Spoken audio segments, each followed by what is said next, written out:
Hello student, नमस्कार। विगत कर जो क्लास पढ़ी थी हमने लास्ट क्लास, उस लास्ट क्लास में हमने बात की थी, वह शब्द शक्तियों की बात कर रहे थे। और शब्द शक्तियों में हमने अभिधा शब्द शक्ति है, लक्षणा शब्द शक्ति है, इन दोनों शब्द शक्तियों की बात कर ली थी। और साहित्य दर्पण के अनुसार विश्वनाथ जो है वह लक्षणा शब्द शक्ति के किस प्रकार से 80 भेदों को मानते हैं, ये चीज भी हमने पूरी डिटेल में देख ली थी। इसके बाद जहां से क्वेश्चन बनने की संभावनाएं होती हैं वह ये होती है कि जो लक्षणा शब्द शक्ति के 80 भेद हैं उनके जो उदाहरण है वह हमें उदाहरण पता होना चाहिए। कौन सी उपादान लक्षणा का उदाहरण है, कौन सी लक्षण लक्षणा का है, गौणी का है या शुद्धा का है, ये सारा डायग्राम के साथ में आपको याद होना चाहिए और उसको लिख लिख करके उसकी प्रैक्टिस भी आपको कर लेनी चाहिए। अब बात करते हैं, वह अगली शब्द शक्ति है, उस शब्द शक्ति का नाम है व्यंजना शब्द शक्ति।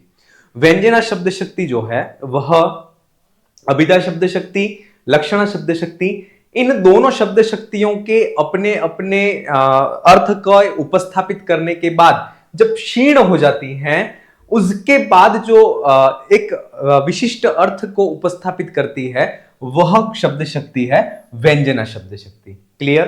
कहने का मतलब सिंपल सी भाषा में यह है कि व्यंजना शब्द शक्ति तब काम करती है जब अभिधा शब्द शक्ति और लक्षणा शब्द शक्ति अपने अपने अर्थ को उपस्थापित कर करके वह विरत या क्षीण हो जाती है। उस समय तीसरी शब्द शक्ति जो कार्य करती है उस शब्द शक्ति का नाम है व्यंजना शब्द शक्ति। सिंपल सी भाषा में बात करें, अब इसकी जो साहित्य दर्पण में जो इसका डेफिनेशन दी है वह यह है, वीरता स्वभिधा, अब वीरता स्वभिधादासु ययार्थो बोध्यते परः सा वृत्तिर्व्यंजनार नाम शब्दस्यार्थादिकस्य च। ये बहुत इंपॉर्टेंट चीज है, शब्दस्यार्थादिकस्य च, अर्थात जो व्यंजना शब्द शक्ति है, व्यंजना शब्द शक्ति वह किस किस की है? तो शब्द और अर्थ इन दोनों की है। किस किस की है? शब्द और अर्थ। तो याद रखना, शब्द और अर्थ की शक्ति कौन सी है? तो वह शब्द और अर्थ इन दोनों की शब्द शक्ति जो व्यंजना है। और इसी के आधार पर व्यंजना शब्द शक्ति जो होती है उसके दो भेद माने गए हैं।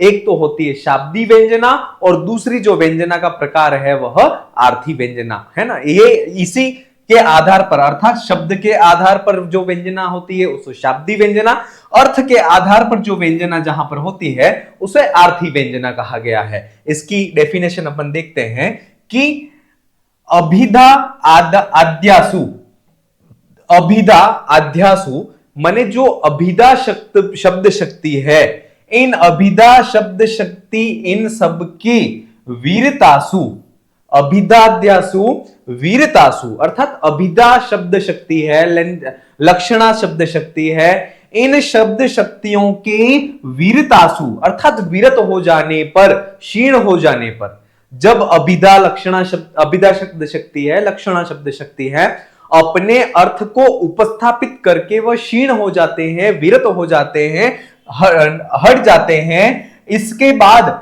यया जिसके माध्यम से अपरह अर्थो बोध्यते, अपरह माने यया जिसके माध्यम से, अपरह माने दूसरा अन्य अर्थ, बोध्यते बोधित होता है, जाना जाता है, ज्ञात होता है, सा वृत्तिर वह जो वृत्ति है जिसके द्वारा अन्य अर्थ का बोध होता है, सा वह शब्दस्यार्थादिकस्य च, अर्थात शब्द की और अर्थ की जो व्यंजना है वह व्यंजना, सा वृत्तिर वह जो वृत्ति है वह व्यंजना नाम, अर्थात वह व्यंजना शब्द शक्ति कहलाती है।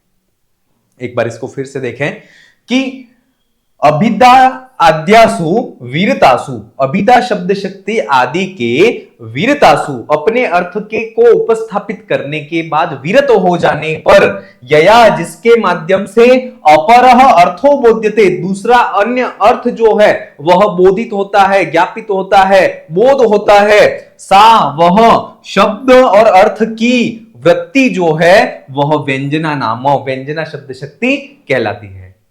क्लियर इसका अर्थ? अब ये जो व्यंजना शब्द शक्ति है वह किस न्याय पर काम करती है उससे संबंधित प्रश्न जो है वो परीक्षा में पूछा जाता है। वो असिस्टेंट प्रोफेसर की बात करें या स्कूल लेक्चरर की बात करें या फिर यूजीसी नेट की बात करें तो, और ये इसलिए पूछा जाता है क्योंकि साहित्य दर्पण में के वृत्ति भाग में ये लाइन लिखी हुई है। क्या लिखी हुई है कि शब्द बुद्धिर कर्मणा विरम्य व्यापारा भाव, ये जो है वह न्याय है। क्या न्याय है इसको अपन समझते हैं कि शब्द बुद्धि और कर्म, शब्द बुद्धि और कर्म, इन तीनों के विरम्य अपने अर्थ के उपस्थापित करने के बाद उस अपने अर्थ को उपस्थापित करने के बाद व्यापार अभाव, अर्थात उसके पुनः अर्थ का उपस्थापन में, अर्थात अन्य अर्थ के उपस्थापन में उसके व्यापार का अभाव होता है। तो इस न्याय के आधार पर, जैसे इसको ही समझे पहले, जैसे शब्द, शब्द है घट, है ना, बुद्धि मने ज्ञान, है ना, शब्द बुद्धि और कर्म। तो शब्द की बात करें तो जैसे घट शब्द है, तो उस घट शब्द के अपने अर्थ के उपस्थापित कर लिया। घट जो शब्द है उसने अपने अर्थ को उपस्थापित कर लिया। अपने अर्थ को उपस्थापित करने के बाद किसी अन्य अर्थ के उपस्थापन के लिए उस घट शब्द का पुनः प्रयोग नहीं किया जाता है। बुद्धि की बात करें तो बुद्धि का सिंपल सा मीनिंग है, वह है ज्ञान। ज्ञान के द्वारा एक चीज को जैसे जान लिया गया, जैसे कि ये मेरे हाथ में पेन है या मार्कर है, तो मेरे ज्ञान के द्वारा इसको मैंने जाना कि ये पेन है या कलम है, ठीक है। तो मेरी बुद्धि या मेरे ज्ञान के द्वारा इसको जान लिया गया। तो इसी ज्ञान को पुनः किसी अन्य वस्तु के व्यापार में या ज्ञान के लिए उसके व्यापार का अभाव होता है। क्लियर। और उसी शब्द बुद्धि कर्म, इन तीनों के अपने अर्थ के उपस्थापन के बाद पुनः अर्थ किसी अन्य अर्थ की उपस्थापन के लिए इनके व्यापार का अभाव होता है। इस नियम, इस नय या इस न्याय पर आधारित जो शब्द शक्ति होती है वह व्यंजना शब्द शक्ति होती है। क्लियर। क्योंकि जब अभिधा लक्षणा इन शब्द शक्तियों के द्वारा अपने अर्थ का उपस्थापन कर लिया, क्योंकि कोई भी शब्द शक्ति जो है वह अपने अर्थ का एक बार उपस्थापन कर ले, एक बार प्रस्तुतिकरण कर ले, तो उसका पुनः प्रयोग जो है वह नहीं किया जाता है। इसलिए अभिधा लक्षणा इन शब्द शक्तियों के द्वारा अपने अर्थ का उपस्थापन करने के बाद विरत हो जाने पर, क्योंकि विरत हो जाने पर पुनः उनका प्रयोग नहीं होगा, यह नियम है काव्य शास्त्र का, तो अपने अर्थ का उपस्थापन करने के बाद उनका पुनः प्रयोग नहीं होगा। तो पुनः प्रयोग नहीं होने के बाद जिसके द्वारा अन्य अर्थ बोधित होता है वह शब्द और अर्थ की जो शक्ति है वह व्यंजना कहलाती है। तो ये जो है वह व्यंजना शब्द शक्ति किस न्याय पर आधारित है, अगर ये परीक्षा में पूछा जाता है, शब्द बुद्धि कर्मणा विरम्य व्यापारा अभाव, इस न्याय और इस नय पर जो काम करती है वह व्यंजना शब्द शक्ति होती है। इसका अर्थ भी मैंने बता दिया। जिस प्रकार शब्द बुद्धि और कर्म जो है वह अपने व्यापार, अपने अर्थ का उपस्थापन करने के बाद पुनः जो है उसके व्यापार का अभाव होता है, उसी प्रकार जो है वह अभिधा शब्द शक्ति, लक्षणा शब्द शक्ति उनके अपने अर्थ के उपस्थापन करने के बाद उनका पुनः जो प्रयोग है उसका अभाव होता है, और उनके अभाव में जिस अर्थ शब्द शक्ति के द्वारा विशिष्ट अर्थ का या अन्य अर्थ का बोध होता है वह व्यंजना शब्द शक्ति कहलाती है। यहां तक क्लियर। इस लाइन को आपको बहुत अच्छी तरह से देख लेना है। हो सकता है ये लाइन एज इट इज आपको परीक्षा में पूछ सकते हैं। ये जो लाइन है वह एज इट इज आपको परीक्षा में पूछ सकते हैं, इसलिए आपको इसको बहुत अच्छी तरह से देख लेना है। क्लियर। चलिए अब अपन आगे बढ़ते हैं कि व्यंजना जो शब्द शक्ति है उस व्यंजना शब्द शक्ति के भेद कितने हैं, क्योंकि व्यंजना शब्द शक्ति के भेदों से संबंधित भी प्रश्न परीक्षा में पूछा जाता है। तो सबसे पहली बात है व्यंजना शब्द शक्ति जो है उसके दो भेद हैं, क्योंकि व्यंजना शब्द शक्ति किस किस की है, शब्द और अर्थ दोनों की है। तो एक तो है वह पहला भेद हो गया, वह हो गया शाब्दी व्यंजना। क्या हो गया? शाब्दी व्यंजना। दूसरा इसका जो भेद हो गया वह हो गया आर्थी व्यंजना।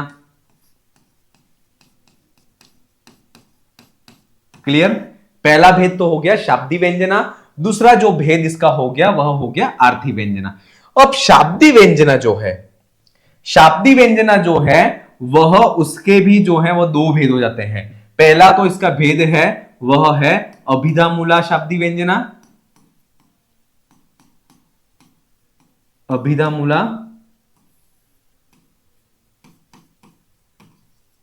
शाब्दी व्यंजना,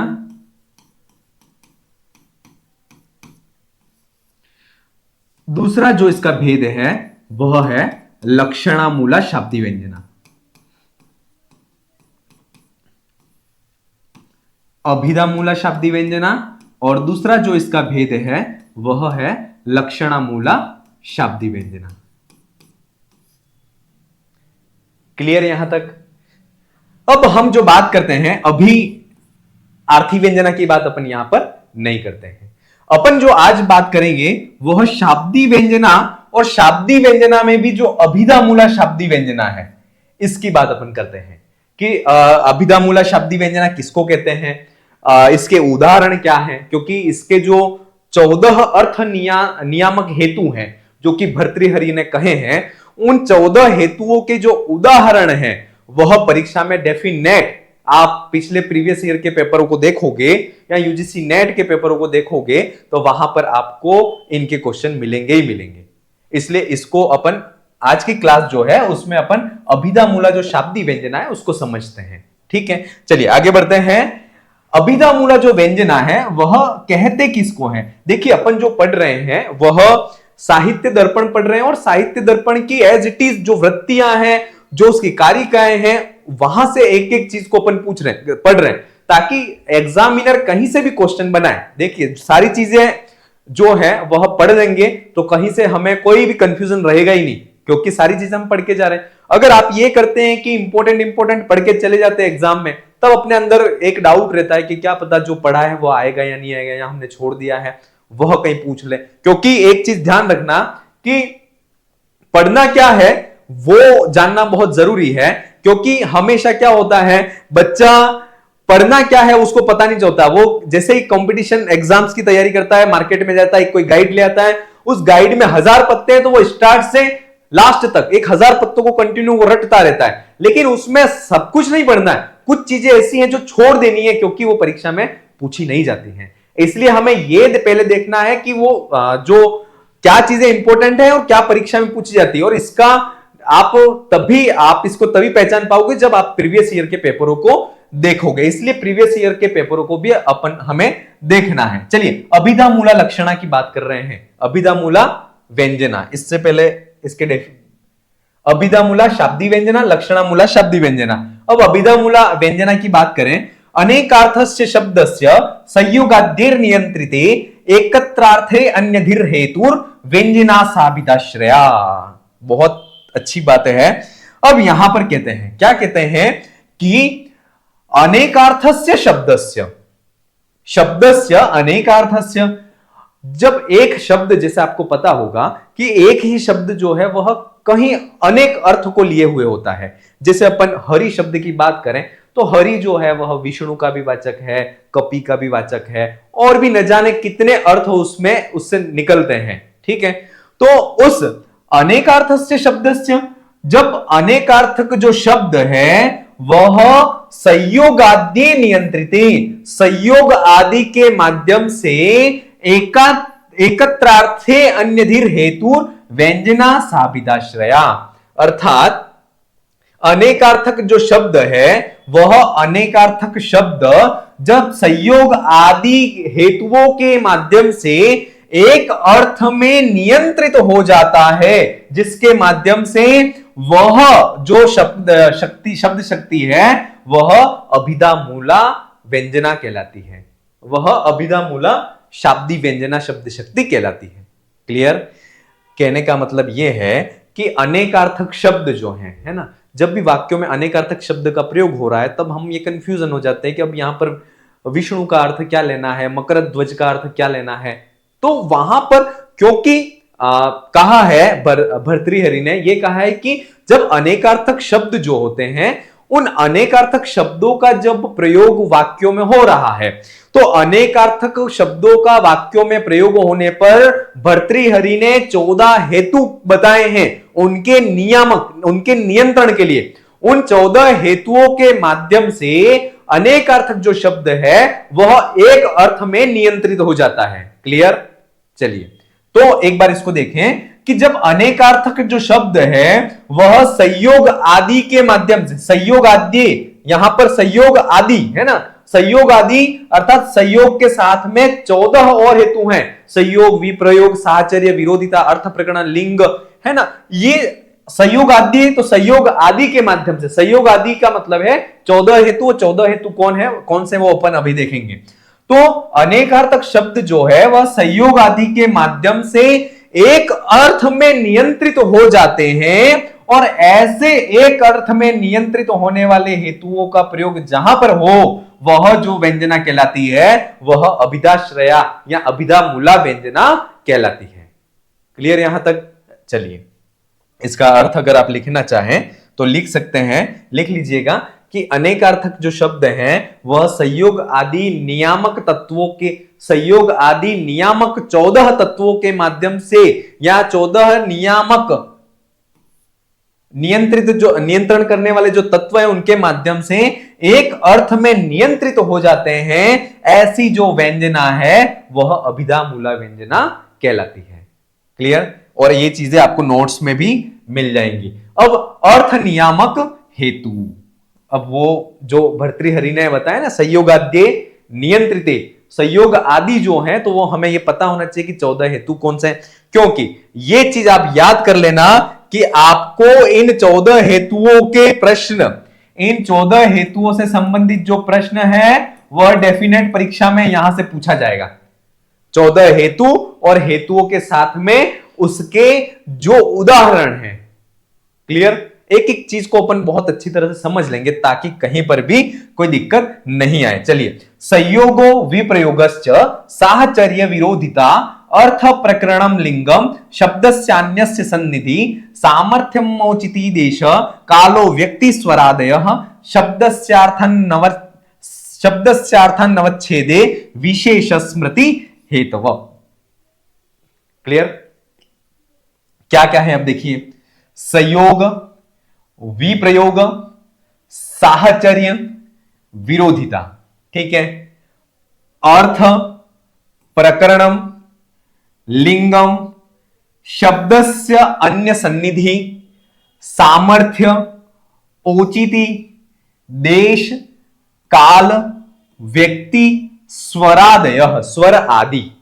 ठीक है, ये 14 हेतु जो है, कितने हेतु हैं? ये जो 14 हेतु हैं वह 14 हेतु अनेकार्थक शब्द को एक अर्थ में नियंत्रित करने के लिए 14 नियामक हेतु कहे गए हैं। और ये किसने कहे हैं? तो भर्तृहरि ने कहे हैं। क्लियर? तो हमें ये 14 हेतु पता होना चाहिए और इनके उदाहरण भी हमें पता होना चाहिए। और हम जो भी पढ़ रहे हैं वो क्या पढ़ रहे हैं वो तो पता है ना, कौन सी लक्षणा पढ़ रहे हैं, कौन सी व्यंजना पढ़ रहे हैं? अभिधामूला शाब्दी व्यंजना पढ़ रहे हैं। ठीक है, चलिए अब इनके जो एग्जाम्पल हैं उन एग्जाम्पलों को हम क्रम से देखते हैं। अब पहला जो है वह संयोग का उदाहरण, संयोग का है सशंख चक्रो हरि। अब यहां हरि जो शब्द हरि शब्द जो है वह हरि शब्द के अनेक अर्थ हैं, है ना। अब अनेक अर्थ में होने के कारण संयोग नियामक जो तत्व है वह शंख और चक्र से संयुक्त जो है, ऐसा अर्थ जो है वह संयोग के माध्यम से नियंत्रित हो रहा है। और इस हरि शब्द का जो अर्थ यहां पर लिया जाता है वह क्या लिया जाता है? तो यहां पर जो हरि शब्द का जो अर्थ लिया जाता है वह है विष्णु। क्या लिया जाता है? विष्णु। और ये जो उदाहरण है वह संयोग का उदाहरण है। क्लियर? अर्थात इस संयोग नियामक तत्व के द्वारा जो हरि शब्द है वह अनेकार्थक होने के बाद अनेकार्थक होने पर भी जो संयोग नियामक हेतु है उसके माध्यम से यह विष्णु अर्थ में नियंत्रित हो जाता है। ठीक है, फिर है अशंख चक्रो हरि, अर्थात जो शंख और चक्र है ना, इनसे वियोग अर्थात दूर है या अलग है, जो यहां इनसे युक्त नहीं है, ऐसा हरि। तो यहां पर भी वियोग जो हेतु है, उस वियोग तत्व के द्वारा जो ये हरि तत्व, हरि शब्द है, वह भी विष्णु अर्थ में नियंत्रित हो रहा है।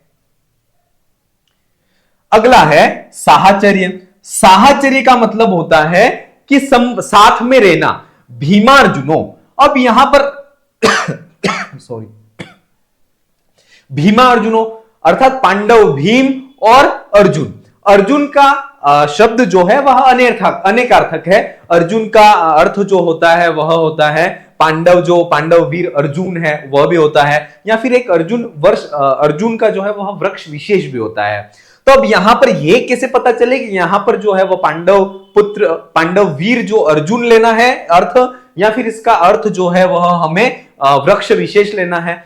तो यहां पर साहचर्य जो नियामक तत्व है, उसके माध्यम से जो भीम है, उस भीम का संस्कृत साहित्य में हमेशा साहित्य में जो है वह साहचर्य देखा जाता है किसके साथ में, तो अर्जुन के साथ में। किसके साथ में देखा जाता है साहचर्य, तो यहां पर जो है वह अर्जुन का जो अर्थ है वह पार्थ से लेना है ना, प्रथा पुत्र पार्थ। तो यहां पर अर्जुन का अर्थ जो है वह पार्थ से लेना है। क्लियर? क्योंकि अर्जुन, भीम और अर्जुन का साहचर्य देखा गया है, और इस साहचर्य नियामक तत्व के या नियामक हेतु के द्वारा इस अर्जुन का अर्थ है वह पार्थ लिया गया है। क्लियर? यहां अगला हेतु है वह है विरोधिता। कर्णार्जुनो, अब यहां पर जो कर्ण और अर्जुन, तो कर्ण और अर्जुन जो है, तो कर्ण जो है उसका अर्जुन के साथ में विरोध है ना। और ये हमने संस्कृत साहित्य में देखा है, मोस्ट ऑफ जितना भी लिटरेचर हम पढ़ते हैं वहां पर हमेशा ये दिखाया जाता है, महाभारत में भी देखा है कि कर्ण का विरोध जो है वह अर्जुन के साथ में है। तो इस विरोधिता नियामक हेतु के द्वारा जो कर्ण है, उस कर्ण का जो है अर्थ जो वह क्या लिया जाता है, तो कर्ण का अर्थ जो है वह लिया जाता है सुतपुत्र, है ना। कर्ण का अर्थ क्या है, सुतपुत्र, अर्थात कर्ण के कई अर्थ होते हैं, सुतपुत्र भी होता है, कर्ण का अर्थ कान भी होता है। ऐसे अनेकार्थक तत्व जो है, अनेकार्थक शब्द जो है वह विरोधिता नियामक हेतु के द्वारा इस कर्ण का अर्थ जो है वह सुतपुत्र लिया गया है। क्लियर? चलिए आगे बढ़ते हैं। स्थाणु वंदे, ठीक है। अर्थ का शाब्दिक, जैसे अपन एक अर्थ का एक ये लेते कि अनुवाद है ना, शब्द का अर्थ। तो यहां पर जो अर्थ का जो मीन लेना है वह लेना है चिन्ह। क्या लेना है? चिन्ह या पहचान। क्लियर? क्या लेना है? चिन्ह या पहचान। तो यहां पर वंदे, वंदे का मतलब होता है मैं वंदना करता हूं, मैं नमस्कार करता हूं। किसकी? स्थाणु, अर्थात स्थाणु। स्थाणु का अर्थ होता है, दो अर्थ होते हैं इसके। एक तो स्थाणु का मतलब होता है वह तो होता है ठूठ। क्या होता है? ठूठ। और दूसरा जो इसका अर्थ होता है वह होता है भगवान शिव होता है। क्या होता है? शिव।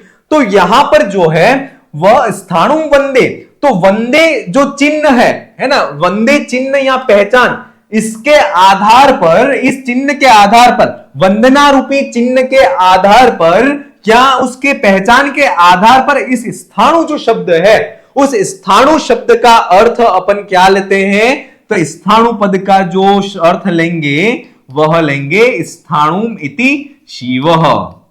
क्या लेंगे? शिवः। क्लियर? यहां तक देखिए, इसको थोड़ा सा बहुत अच्छी तरह से समझिएगा, क्योंकि डेफिनेट यहां से एक क्वेश्चन आएगा। एक तो आएगा ही आएगा, एक से ज्यादा भी आ सकते हैं, लेकिन एक की तो मैं गारंटी लेता हूं यहां से क्वेश्चन आएगा, क्योंकि बहुत इंपॉर्टेंट है ये टॉपिक। सर्वम जानाति देवः, अगला जो है वह नियामक हेतु है। सर्वम जानाति देवः, आप सब कुछ जानते हैं। अब यहां पर देव शब्द है। देव शब्द के अनेक अर्थ होते हैं। देव का अर्थ होता है देवता भी होता है। क्या होता है? देव का अर्थ देवता भी होता है। राजा के अर्थ में भी देवताओं का प्रयोग होता है। लेकिन यहां पर सर्वम जानाति देवः, यहां देव का जो अर्थ लेना है वह लेना है भवान, आप, है ना। देवो इति भवान,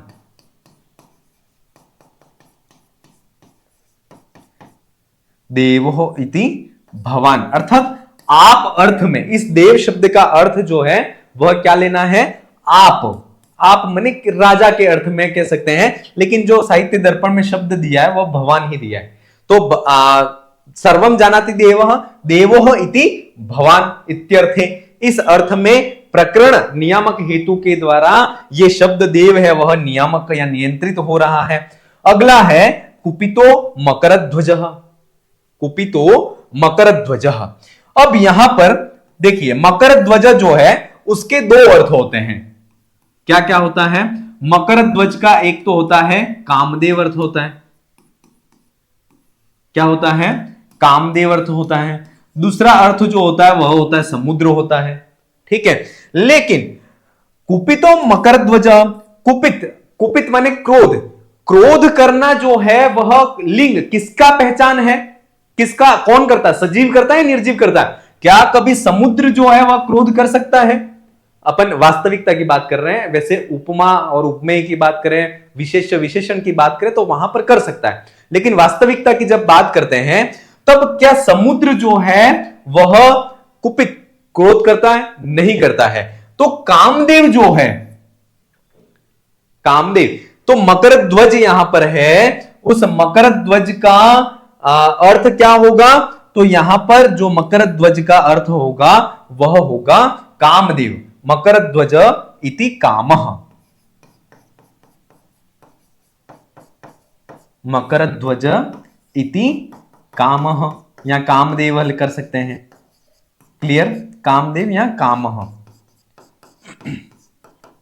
क्यों, क्योंकि जो मकरध्वज है, जो कुपित क्रोध होना जो है वह सजीव का लक्षण है, निर्जीव का लक्षण नहीं है। इसलिए जो मकरध्वज है वह लिंग नियामक हेतु के माध्यम से, इस नियंत्रक तत्व के माध्यम से मकरध्वज जो है वह कामदेव अर्थ में जो है वह नियंत्रित होता है। क्लियर, यहां तक 7 उदाहरण अपन ने देख लिए, 7 आपको समझ में आ जाने चाहिए। देखिए यहां पर सशंक चक्रोहरि, तो अपन को क्या क्या याद करना है, ये याद कर लेना। एक तो नियामक हेतु कौन सा है, उसका उदाहरण कौन सा है।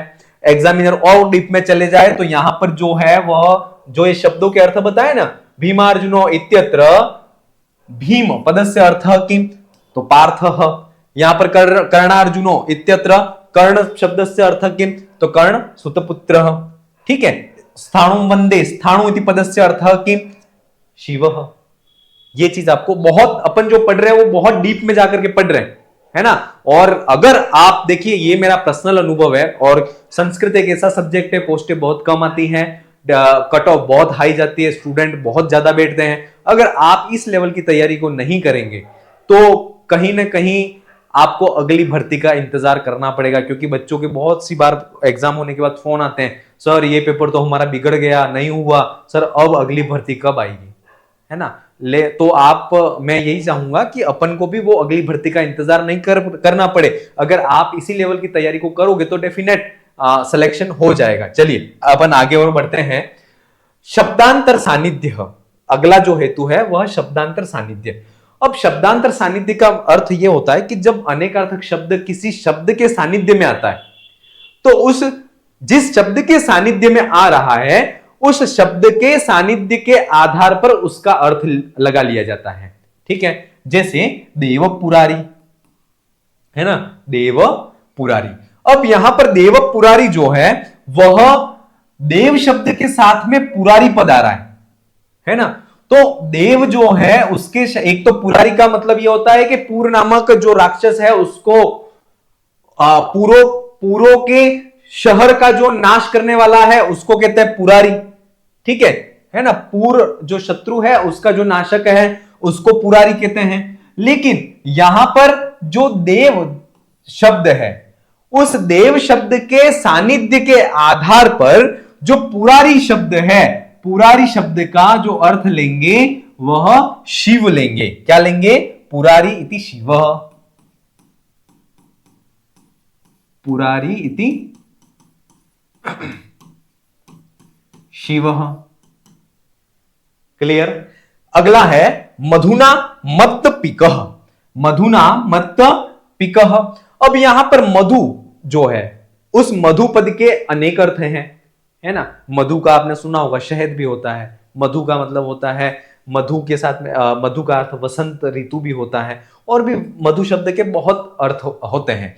लेकिन पिक, पिकह का मतलब होता है कोयल। उस कोयल को मदमस्त करने का सामर्थ्य किसके अंदर है? तो उस कोयल को मदमस्त करने का सामर्थ्य जो है वह शहद में नहीं है। शहद कभी कोयल को मदमस्त नहीं कर सकती है। कोयल कब मदमस्त होती है? तो वह वसंत ऋतु में मदमस्त होती है। कौन सी ऋतु में? वसंत ऋतु में। तो उस कोयल को मदमस्त करने का सामर्थ्य वसंत में होने के कारण सामर्थ्य नियामक हेतु के माध्यम से इस मधुना शब्द का अर्थ जो है वह हम लेंगे वसंत ऋतु लेंगे। क्या लेंगे?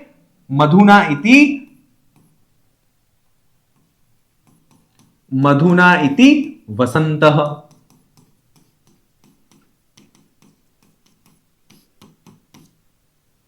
क्लियर।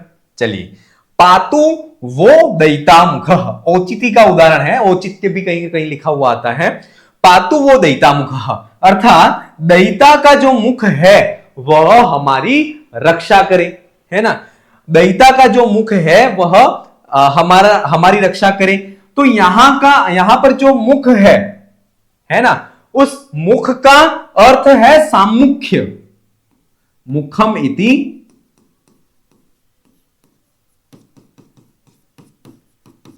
सामुख्यम, या फिर आनुकूल्यम भी लिखा हुआ आता है। सामुख्यम या आनुकूल्यम, अर्थात यहां पर मुख जो है वह अनेकार्थक शब्द है, लेकिन उस मुख का अर्थ जो है वह सामुख्य लेना है। क्या लेना है? सामुख्यम। और उसका अपर नाम जो है वह आनुकूल्यम भी कहते हैं, क्योंकि सॉरी चलिए, तो उस मुख का अर्थ जो है वह सामुख्य इसलिए लेना है क्योंकि दैता का मुख जो है नायक काम से आवेशित जो, या तीव्र काम से उत्तेजित जो नायक है उसके लिए जो है वह नायिका की अनुकूलता महत्वपूर्ण है, न कि नायिका का मुख महत्वपूर्ण है। क्लियर। पातु वो दैतामुखम, अर्थात जो दैतामुख नायिका है वो हमारी रक्षा करे। तो काम से उत्तेजित या तीव्र काम से युक्त जो नायक है उसके लिए नायिका की अनुकूलता ज्यादा महत्वपूर्ण है बनिस्पतु नायिका के मुख के। इसलिए यहां पर औचित्य अर्थ नियामक हेतु के माध्यम से इस मुख का अर्थ जो है वह हमने सामुख्य लिया है ना। सामुख्य का मतलब होता है आनुकूल्यता उसकी। ठीक है। अगला है विभाति गगने चंद्रः। विभाति गगने चंद्रः, जो चंद्रमा है वह गगन में विभाति सुशोभित होता है। देश का मतलब होता है स्थान। देश का मतलब क्या होता है? स्थान। तो इस चंद्रमा का जो अर्थ है, चंद्रमा का अर्थ जो है वह क्या क्या होता है? तो चंद्रमा का अर्थ भी अनेकार्थक, चंद्र शब्द जो है वह भी अनेकार्थक है, लेकिन अनेकार्थक शब्द होने पर भी वह जो चंद्रमा है वह कहां पर सुशोभित हो रहा है? गगन में। और चंद्रमा, इस चंद्रमा का जो अर्थ लेंगे चंद्रः इति शशि, चंद्रः इति शशि। क्लियर। फिर है निशि चित्रभानु। अब काल नियामक हेतु के द्वारा यहां पर चित्रभानु जो शब्द है वह चित्रभानु जो है वह अनेकार्थक होने के कारण, अनेकार्थक होने पर भी चित्रभानु इति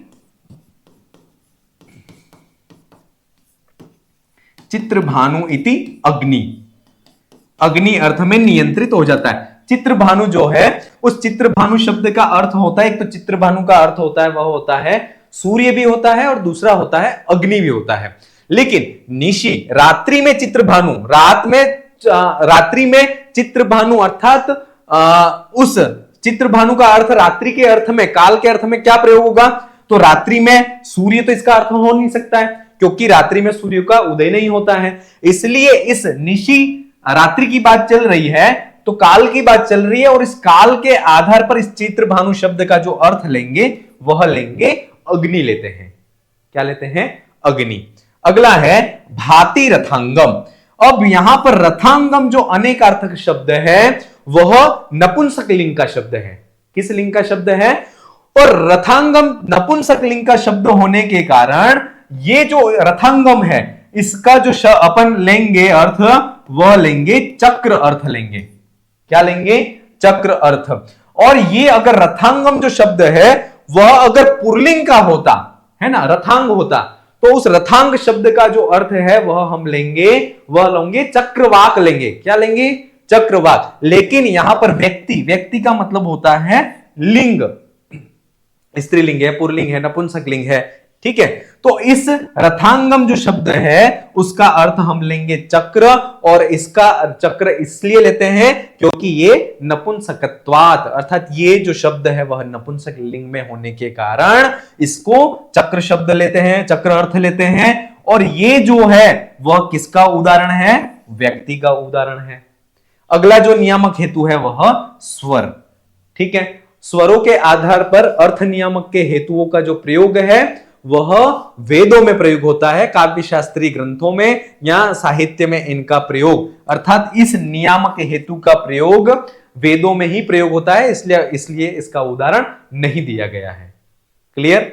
इस प्रकार से हमने जो आज की क्लास में जो देखा है वह बहुत इंपॉर्टेंट अभिधाश्रया जो शाब्दी व्यंजना है, उस अभिधाश्रया शाब्दी व्यंजना की हमने आज की क्लास में बात की। अगली क्लास में शाब्दी व्यंजना की अभिधाश्रया व्यंजना की बात की, लक्षणामूला और इन सारी व्यंजना की बात अपन अगली क्लास में करेंगे। और ये जो टॉपिक आज की क्लास में पढ़ा बहुत इंपॉर्टेंट है, आप बहुत अच्छी तरह से इसको देखिएगा। अगली क्लास में अगले टॉपिक के साथ में फिर मिलेंगे। धन्यवाद।